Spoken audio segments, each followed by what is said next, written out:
छत्तीसगढ़ समेत पूरे देश में जहां जहां भी आदिवासी बहुल इलाके हैं वहां आदिवासी हितैषी होने की होड़ है। लेकिन आदिवासियों का दुश्मन कौन, यह सवाल उठाया गया। कांग्रेस के नेता विक्रांत भूरिया छत्तीसगढ़ के प्रवास पर आए और आदिवासियों को लेकर उनका कहना है कि पूरे देश में छत्तीसगढ़ में कथित तौर पर आदिवासी विनाश की कगार पर है। इतना ही नहीं, मैनपाट में बीजेपी सरकार बैठक करने वाली है, तो ये कॉरपोरेट की चमचागिरी। आरोपों की असलियत क्या है? क्या वाकई कांग्रेस के पास में इसके कोई फैक्ट है या लफ्जों की बाजीगरी और जुमलों का जलवा है? इस पर एक आप रिपोर्ट देखिए।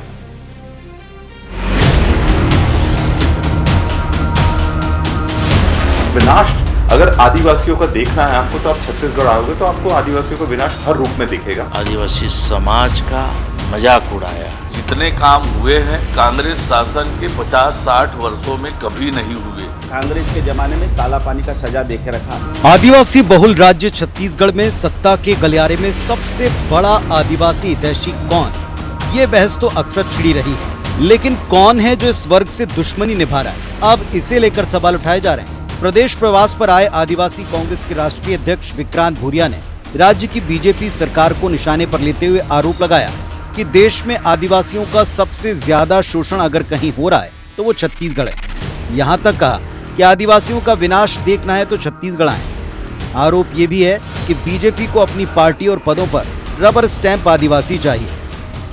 अभी जिस तरह से छत्तीसगढ़ में आदिवासियों का शोषण हो रहा है, शायद मैं समझता नहीं हूँ कि कोई दूसरा राज्य इतने ज्यादा अत्याचार आदिवासियों पर हो रहे हैं। देखा जाए तो विनाश अगर आदिवासियों का देखना है आपको, तो आप छत्तीसगढ़ आओगे तो आपको आदिवासियों का विनाश हर रूप में दिखेगा।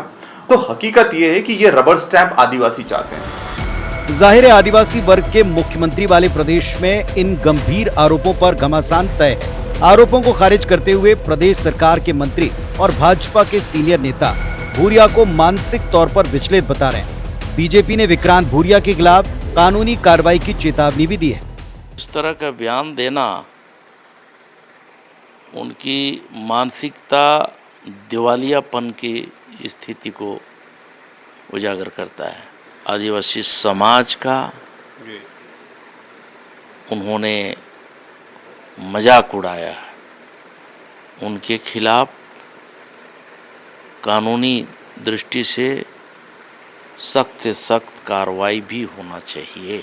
देश में नरेंद्र मोदी जी के नेतृत्व में सरकार बनने के बाद आदिवासी समाज की तरक्की और बेहतरी के लिए जितने काम हुए हैं उतने कांग्रेस शासन के 50-60 वर्षों में कभी नहीं हुए। बस्तर जनजाति बहुल क्षेत्र है। बस्तर के आदिवासियों को कांग्रेस के जमाने में काला पानी का सजा देके रखा। एक भी रोड, सड़क, बिजली, पानी, शिक्षा, स्वास्थ्य, कोई भी मूलभूत सुविधा बस्तर में नहीं था। तीखे शब्दों में सियासी वार पलटवार से इतर छत्तीसगढ़ में आदिवासियों के सामने सबसे बड़ा मुद्दा यह है कि विकास की दुहाई देकर डबल इंजन सरकार खनिज संपदा और वन संपदा का दोहन तय कर रही है।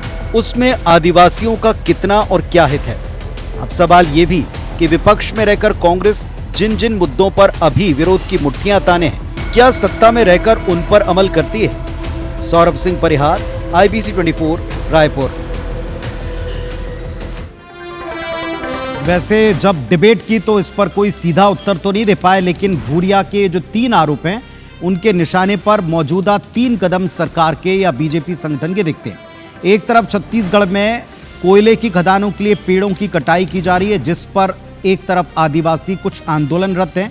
जवाब मिलता है कि साहब ये जरूरी है क्योंकि बिजली के लिए कोयला और कोयले के लिए पेड़ों की कटाई आवश्यक है। छत्तीसगढ़ में आदिवासियों का विनाश वाला जो हिस्सा है वो पेड़ों की कटाई से जुड़ा है। आदिवासी मुख्यमंत्री हैं जिसको बीजेपी अपनी ताकत और प्रदेश में मिसाल कहती है। इस पर तंज कसा है कि बीजेपी चाहती है कि रबर स्टैंप वाले आदिवासी उनको मिलें। और मैनपाट में जो